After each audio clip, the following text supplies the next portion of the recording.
기자초 안지영입니다. 뺑소니 혐의로 재판을 받고 있는 김호중 씨의 두 번째 공판이 열렸습니다. 지난 7월 10일 첫 번째 공판 이후 한 달여 만인데 저희가 앞선 영상에서 이번에는 검찰의 공소 사실에 대해서 인정 여부가 관건이 될 거라고 말씀드렸었죠.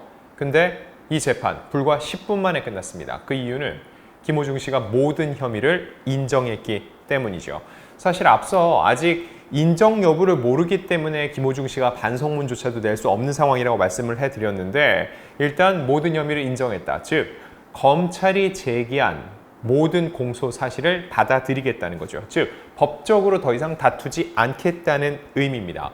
여기에 검찰이 공동정범 혐의를 추가했는데 자 그렇다면 오늘은 김호중 씨가 왜 모두 인정을 택했는지 그리고 공동정범 혐의 추가는 어떤 내용인지 더 나아가서 이게 가장 궁극적인 부분일 텐데 이제 남은 건 김호중 씨의 실형 혹은 집행유예 관련된 부분입니다. 자 여기서 중요한 거는 9월에 이제 결심 공판이죠. 결심 공판에선 검찰의 구형이 나옵니다. 근데 여기서 굉장히 중요한 거는 검찰의 구형량이 3년을 기준으로 어떻게 책정되냐 여부죠. 왜 3년이 중요한지 지금부터 말씀드리겠습니다. 자, 서울중앙지법 형사 26 단독이었습니다. 19일 오전 10시 특정범죄 가중처벌법상 위험운전 치상, 도주치상, 도로교통법상 사고 미조치 등 혐의로 구속된 김호중 씨의 두 번째 공판 기일이 열렸습니다. 이날 김호중 씨는 구속 상태에서 검은색 정장 차림으로 법정에 들어섰는데 염색모가 길게 자랐고 조금은 수척해진 모습이었던 것으로 전해졌습니다. 일단 이 재판 앞서 말씀드린 것처럼 10분 만에 끝났습니다. 1심이 12분에서 13분이었는데 이보다 짧았죠. 왜 더 짧았을까요? 앞서 기소된 3명이 더 있는데 그 3명에 대해서 1차 공판 때는 일일이 다 공소 사실을 듣고 이거에 대한 인정 여부를 물었죠. 근데 세 사람은 모두 인정을 했기 때문에 2차 공판부터는 다툴 게 없습니다. 현장에는 나와 있지만 더 이상 물어볼 게 없는 거죠. 즉 김호중 씨에게만 모든 게 집중됐기 때문에 10분 만에 끝났던 겁니다. 이날 김호중 씨의 변호인은 의견서 제출한 것과 같이 공소 사실을 모두 인정한다고 밝혔습니다. 즉 의견서에도 이미 모든 혐의를 인정합니다라는 내용을 담았다는 거죠. 무엇보다 피고인 신문도 진행하지 않았어요. 이게 무슨 의미일까요? 김호중 씨에게 뭔가를 물어보지도 않았다는 거예요. 즉 어떠한 변명 없이 검찰의 공소 사실을 모두 인정하겠다 이런 의미로 해석이 됩니다. 그러면서 하나 강조된 것은 피해자와의 합의 여부였습니다. 이날 담당 판사는 피해자가 합의를 했다면 계좌 이체 내역서를 추가로 제출하라고 얘기를 했고 변호인은 제출하겠다고 답했습니다. 즉 피해 복구가 이루어졌는지 물어봤고 이루어졌다면 그걸 증빙할 수 있는 자료를 내라는 거죠. 자 그러면서 김호중 씨 변호인이 딱 한 가지 요청을 했습니다. 그 요청 내용은 이날 재판이 종결되길 바란다는 거였죠. 이건 이미 모든 것을 인정했으니까 다툴 내용이 없다. 검찰의 공소 내용에 대해서 우리가 치고받고 할 법리적으로 다툴 게 전혀 없다는 거죠. 그러니 일찍 마무리해달라는 요청이었습니다. 하지만 재판부는 이를 받아들이지 않았습니다. 왜냐하면 관련 자료가 너무 방대해서 이걸 다 일일이 검토를 해봐야 된다는 거죠. 즉 9월 30일 결심 공판을 진행하겠다고 밝혔습니다. 결심 공판이라 함은 이날 검찰이 구형량을 발표를 하고 그 후에 선고 공판을 통해서 법원이 최종적으로 형량을 결정하게 된다는 겁니다.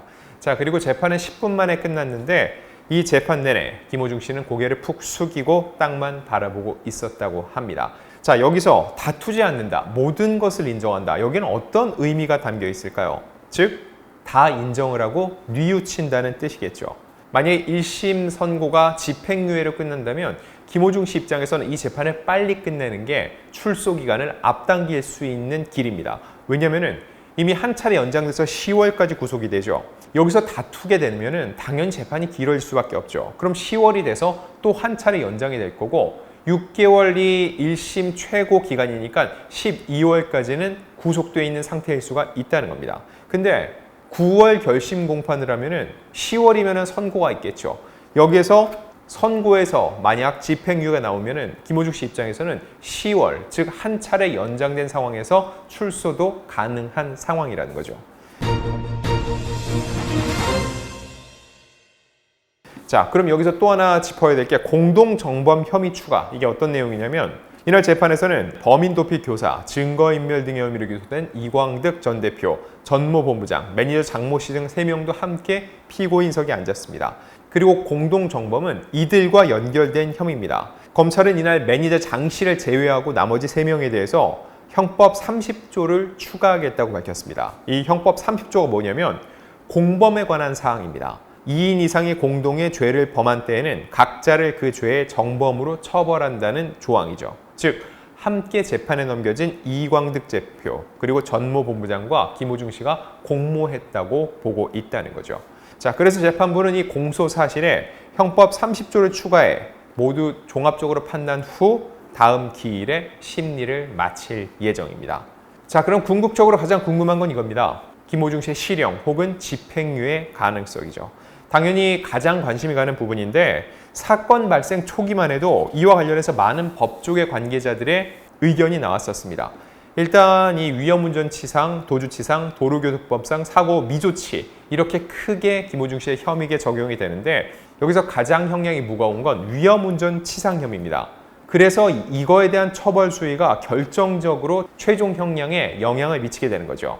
이 위험운전 등 치상은 음주 또는 약물의 영향으로 정상적인 운전이 곤란한 상태에서 자동차 등을 운전해 사람을 상해에 이르게 한 사람은 1년 이상 15년 이하의 징역 또는 1,000만 원 이상 3,000만 원 이하의 벌금에 처하도록 하고 있다는 겁니다.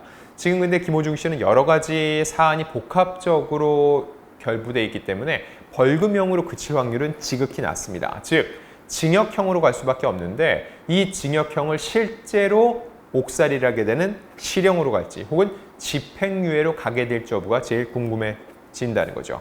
여기서 저희가 맨 처음 얘기했던 검찰의 구형량 3년을 주목해 봐야 된다는 거죠. 왜냐하면 통상적으로 3년 이상이 구형이 되면 집행유예가 나오기가 어렵습니다.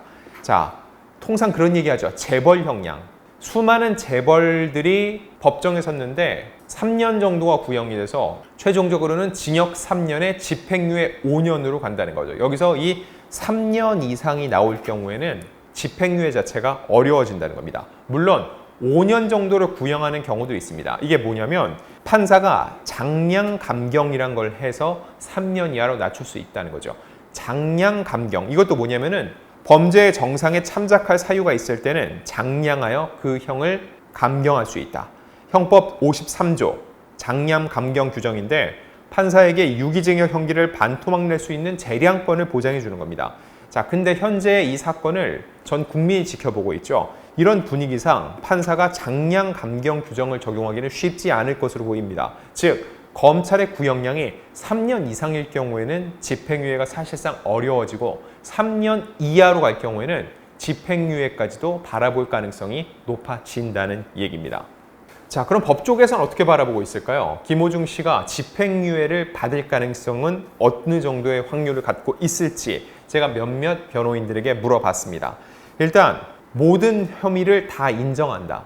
그리고 다투지 않고 빠르게 인정을 했다. 이거는 오히려 법적으로 합리적 판단이고 정상 참작의 사유가 된다고 법조계 관계자들은 입을 모읍니다. 즉 뉘우치고 있고 반성한다는 거죠. 일부만 인정하고 일부는 인정하지 않는다. 그럼 결국 싸워야 되기 때문에 반성, 뉘우침의 그 정도가 낮다고 볼 수 있다는 겁니다. 그리고 또 하나, 피해 복구. 이게 상당히 중요합니다.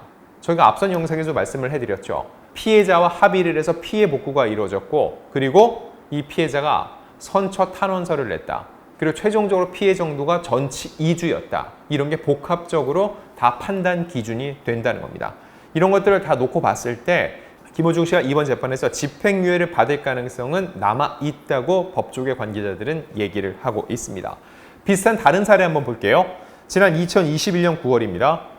울산에서 승용차를 몰다가 오토바이와 부딪혀서 운전자의 상해를 입혔고 그대로 달아나 음주뺑소니 혐의에 운전자 바꿔치기를 할 20대가 있었습니다. 근데 이 운전자는 지난 3월 집행유예 2년을 선고받은 적이 있었죠. 자, 이외에도 가수 이루 씨 음주운전 및 운전자 바꿔치기를 했는데 지난 3월 징역 6월에 집행유예 1년이었습니다. 그리고 장제원 국민의힘 의원의 아들 래퍼 노엘 2019년 음주운전과 운전자 바꿔치기를 했지만 역시 집행유예 선고를 받았었죠. 물론 지금 이런 예시들과 김호중 씨의 사례를 등가로 놓고 볼 수는 없습니다. 김호중 씨가 사례 같은 경우는 여러 가지 사안들이 복합적으로 맞물려 있기 때문에 재판부가 좀 더 죄질이 좋지 않다고 볼 수도 있다는 거죠. 자, 결국 지금은 어떤 것도 단정 지을 수는 없고 9월 결심 공판에서 검찰이 구형을 어느 정도 하느냐에 따라서 과연 김호중 씨가 최종적으로 실형을 선고받을지 혹은 집행유예를 선고받을지 여부를 가늠해 볼 수 있을 것으로 보입니다.